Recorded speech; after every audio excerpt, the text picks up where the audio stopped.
applicants. Councilmember Brickner, Ed Spinopoulos. Here. Paul Hegan.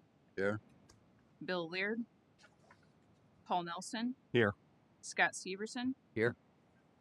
Councilman Vasquez or Councilwoman Harris. All right, you have a quorum. Okay. So I guess we'll start with the new business on the docket is item SM 260017, the NIPSCO. Is there somebody here?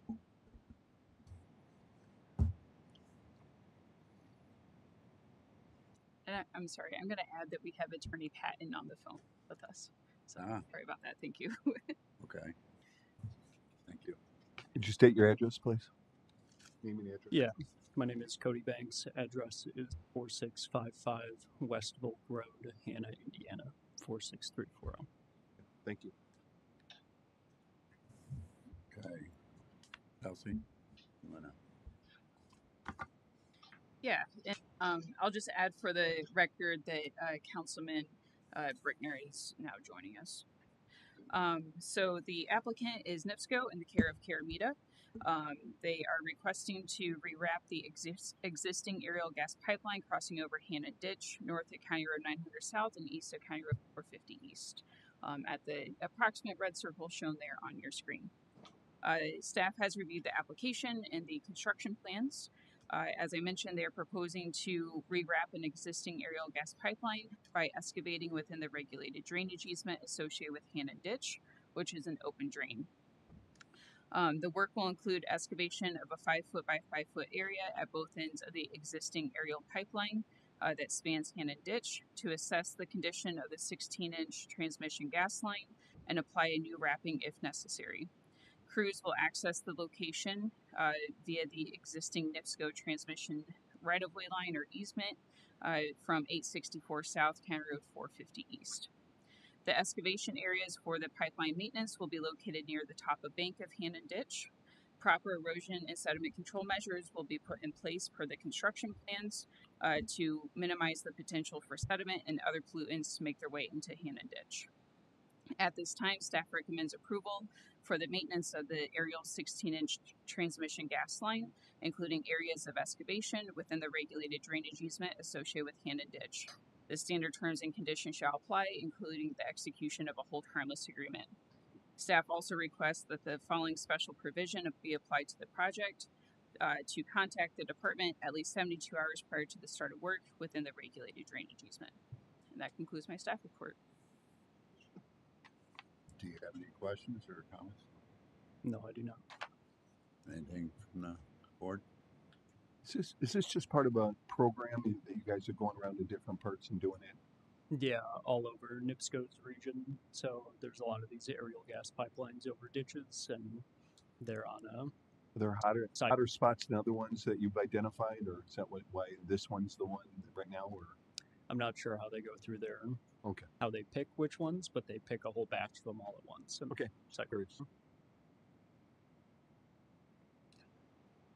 Any questions? And you're rewrapping them with what? Yeah, correct. The excavation areas where the aerial pipe touches the ground on either end of the ditch. So they just dig back a very small area, check the ramp that's on it, and then based on what they see, rewrap it with new material. Okay. I'd like to mention Andy Vasquez joined us. Any more questions? So it's just standard maintenance, basically. Yes. Okay. Motion? I motion to approve the application. It's with the Second. All in favor? Aye. Aye. Opposed? Okay, it passes. That was easy. Thank you. Right, and this case will be presented from Water Management Board at their August 25th. Thank you, August 25th meeting.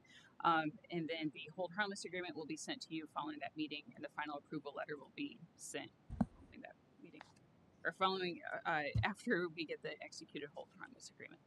Thank you. Thank you. Okay, the second one on the docket is SM 260019, Valparaiso City Services, DLZ Indiana LLC. Good evening. How's it going? Approve. Yeah, if you could state your name and After you, Christina. Christina Kaloje, DLZ, address 900 Ridge Road, Munster, Indiana. Nate McGinley, Valparaiso City Services, 669 Bones Bridge Road, Couts, Indiana. okay. Kelsey. All right. So the applicant is Valparaiso City Services in the care of DLZ Indiana.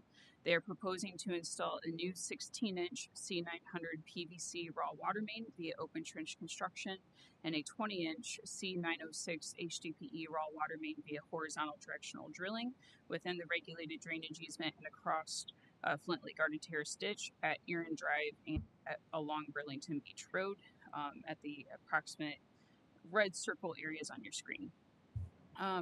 So Melissa, if you want to go to the next slide, please. The project is for the Valparaiso City Services raw water main project. It is to connect the new proposed wells that you see in the bottom right-hand area of your screen to the existing water treatment plant up on Erin Drive. So the new raw water main will cross Flint Lake Garden Terrace ditch at the two separate locations shown previously at Erin Drive and on Burlington Beach Road. The work will include the installation of the 16-inch PVC water main via open trench construction and the 20-inch HDPE raw water main via horizontal directional drilling. They're proposing to install the 20-inch HDPE raw water main under Flint Lake Garden Terrace ditch at Erin Drive on the Department of Waterworks property. If you go to the next slide, please. Per the construction plans, as shown on the screen, 18 inches of separation distance will be provided between the proposed water main and the two 24-inch culverts carrying Erin Drive over Flint Lake Garden Terrace ditch. Staff requests that the construction plans be revised to provide a minimum of 60 inches of separation distance from the invert of Flint Lake Garden Terrace ditch and the proposed water main in accordance with Indiana Administrative Code and Porter County standards. The jack and receiving bore pits will be located outside the regulated drainage easement associated with Flint Lake Garden Terrace ditch. The applicant is also proposing to install a new 16-inch raw water main via open trench construction that will then transition to a 20-inch water main via horizontal directional drilling on the north side and under Burlington Beach Road. If you go to the next slide, please. You can see the proposed raw water main north of the sidewalk there along Burlington Beach Road. It will be the 16-inch raw water main for a short portion within the regulated drainage easement via open trench construction, and then transition to that 20-inch water main via horizontal directional drilling. If you go to the next slide, Melissa, please. You can see that the raw water main will continue to be installed along the north side of Burlington Beach Road. Next slide, please. At this location, it will then start to transition to be installed underneath Burlington Beach Road, still within the regulated drainage easement associated with Flint Lake Garden Terrace ditch. Next slide, please. And then continue to be installed underneath Burlington Beach Road. And then on the next slide, you'll see here on sheet C 1.10, this is the location where the 20-inch water main will be installed under Flint Lake Garden Terrace ditch, underneath the 5-foot by 8-foot box culvert that is carrying Burlington Beach Road over Flint Lake Garden Terrace ditch. Per the construction plans, 18 inches of separation distance will be provided between the proposed water main and the 5-foot by 8-foot box culvert. Staff requests that the construction plans be revised to provide a minimum of 60 inches of separation distance from the invert of Flint Lake Garden Terrace ditch and the proposed water main in accordance with the Indiana Administrative Code and Porter County standards. At this time, staff recommends approval of the installation of the proposed 16-inch C900 PVC water main via open trench construction and 20-inch C906 HDPE raw water main via horizontal directional drilling within and under the Flint Lake Garden Terrace ditch. The standard terms and conditions shall apply, including the following special provisions. Revise the construction plans to provide a minimum separation distance of 60 inches between the proposed raw water main and Flint Lake Garden Terrace ditch, and contact the department at least 72 hours prior to the start of work. That concludes my staff report. Any questions or comments? No, sir. Could you cite that code again that you referenced? The Indiana code that we found was Indiana Administrative Code 327-8-3.2-17, but also Porter County Standards of Crossing the Regulated Drain. The 60 inches of separation distance is what we have required of any utility that has Okay. regulated drain. Thank you. Yeah, you're welcome. No further question. Thank you. Any questions? Mr. Chairman, I have a quick one. Typically, Valparaiso Water Company in the past, they always required ductile iron, and now you're using HDPE. Is this a practice now? So it was back in 2022, our board amended our construction specifications to allow the use of C900 PVC and HDPE pipe. Back then, some of it was due to the restraints that we had with obtaining ductile, but we've also noticed that with our soil content and how acidic it can be in certain areas, that we've moved to utilizing PVC in areas because we've had a lot of main breaks due to soil issues, even with polywrap ductile iron. So it's a departure, and that's why I had to ask. Sure. It's different. To give you an example, one of our recent projects, we installed 16-inch PVC all the way out to Aberdeen, where we had some areas of frequent main breaks. So we have about 1,800 feet of HDPE in service that's relatively the same size as this, and that's been since 23, I think it was, that we put that in. So, and we've also allowed multiple developers recently to start using C900 DR14 in new developments. So it's very recent, but we are beginning to allow it as an alternate to ductile iron. And I assume you're inspecting and watching them very closely. Correct. This impacts the roads and our ditches as well. So. We will have full-time inspectors on site and we always typically do too, in-house staff. Any other questions? Well, I've got one for Kevin here. The composition of the material that they're using now, is it less quality or just different quality? Or it's a different quality, different purposes. The ductile iron was considered state-of-the-art for the longest time, and Valparaiso was one of the few utilities that absolutely refused to allow plastic up into their service. So, coming from that other side a long time ago, that was something we couldn't even experiment with. So, hopefully, we have better results. Time will tell, unfortunately. But considering the soils, the frosty issues that we have, a lot of it, I suspect, has to do with bedding as well. I also wanted to provide another example I just thought of. Back in 2015, we did quite a few wells all the way out in Washington Township, and all of that raw water main is PVC pipe as well. So we've got about a little over 10 years on those mains that come from those wells to our airport plant as well. That was going to be my question. How many years have you been working with us? And how often do you inspect them when you say inspect them? So when I say inspect, we have construction inspectors from our Valparaiso City Services team, along with DLZ representatives on site every day, inspecting all these water mains that go in. We don't often go out and dig them up to inspect them, but what I can tell you is our history for ductile iron versus our history of PVC. Obviously, we've been using PVC for a short term, but I can tell you we've had to repair water main breaks on pipe from 2017 that's ductile iron. So we're not leaving ductile iron. It's just for a project such as this with the directional boring and nature of that, this and the soil condition, we chose to move forward with the PVC pipe. We thought it better be suited for this application in this area. Yeah, thank you. The other issue they run into is replacement parts, and got some flexibility to have availability in different types of pipes, fittings, gaskets, whatever you need to take care of the system. And the other caveat, a lot of times with plastics is you, because they're underground, you don't have to worry about UV protection as much. But unfortunately, with a lot of the household pipes that are used, PEX, for example, is very popular.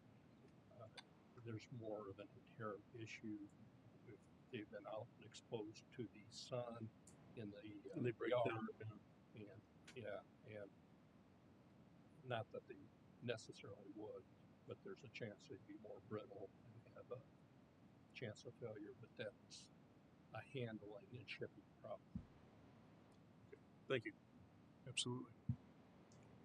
So I just have a question. They, is that a continue? When you say it's directional boring, is it continuous, or is it like a bell end, or they glue it? Yeah, so HCP is typically fusion welded, so they'll weld certain sections of it, and then once they pull the reamer back tie out into the HCP, they'll pull it in long sections. Fewer fusion points. With Certalock pipe that will also utilize that as a bell and spigot style joint, but as a restrained joint where there's actually like a zip tie zipper fitting that goes into the bell. And there's like a tongue and groove, so when that zipper goes in, It's blocked. absolutely, yeah. We use that same type of pipe on the for sanitary sewer, but it was for the large sturdy rod force main project you guys had permits on a few years ago. Yeah, I think PVC has proven itself over the years. Well, all right. Any more questions? Can I get a motion? A motion to accept the staff recommendation. Second. All in favor? Aye. Opposed? Thank you all. Thank you. Yeah. Yeah, this will be presented at the 25th Stormwater Management Board meeting. You're welcome to attend, but not required. The hold harmless agreement will be sent to you following that meeting, and then the final approval letter will be issued after we get the recorded hold harmless agreement back. Thank you Yes. for being here tonight. Thank you. I get your manager's report. Yeah, so I know we were all talking and joking before the start of the meeting that whoever's doing the rain dance can stop. Please. We I'm have sorry. plenty of rain. Thank you. Yes. Yeah. I have not been doing it, but whoever in this region has been doing it, please stop. So we have obviously received a decent amount of rain. Luckily, most of our infrastructure has held up fairly well. The drainage complaints, we definitely have received quite a few. I know from that June to mid-July timeframe, we had received around 75. I think now since that mid-July timeframe to now the past month, we've received around 25 to 30. So large influx of drainage complaints that we have received this year. Our staff has done a great job of responding to them, going out, and if there's a project necessary, getting that taken care of. I know one thing that we have been responding to, those of you in the Chesterton area that drive Brummett Road near the County Highway North Garage, the culvert that is carrying Norfolk Southern Railroad over Kemper Ditch Arm 23 has become clogged by a beaver dam. A huge thank you to Rob Goodman with our office of going out, investigating, and trying to contact the railroad to get that ball rolling, but also getting contractors lined up. And also coordinating with the town of Chesterton because there was pretty significant flooding within Easton Park subdivision, which is immediately upstream of this culvert. Talking with the town of Chesterton, that flooding wasn't just because of this block culvert. There was a lot of other construction site issues that had led to the flooding of the homes, but definitely on getting the beavers trapped now that we know that it is the beaver issue, getting that culvert opened up and working with the railroad there. So that has been the major flooding issue that we have had in the county, and not necessarily as a result of our infrastructure, but more the railroad infrastructure, and the cause of it is the beavers. To date, we have initiated 46 projects. We have two capital improvement projects underway. One is one I've been talking about quite a bit. It's the Rolling Meadows Storm Sewer Reconstruction Project. They are nearing substantial completion. All underground work is done, which is excellent. They're just doing the road preparation work now. So doing the cutout of the limestone subgrade for the asphalt, and then buttoning up just some of the curb work and those such things. But asphalt should be placed end of this week. Substantial completion date is August 15th. The contractor has not requested additional time yet, but I don't see them hitting that date this week of placing asphalt. So I would assume that the road will be paved sometime next week. The other capital improvement project is the Hackney Lane joint project that we're working with on with the highway department on. Site conditions have not been favorable.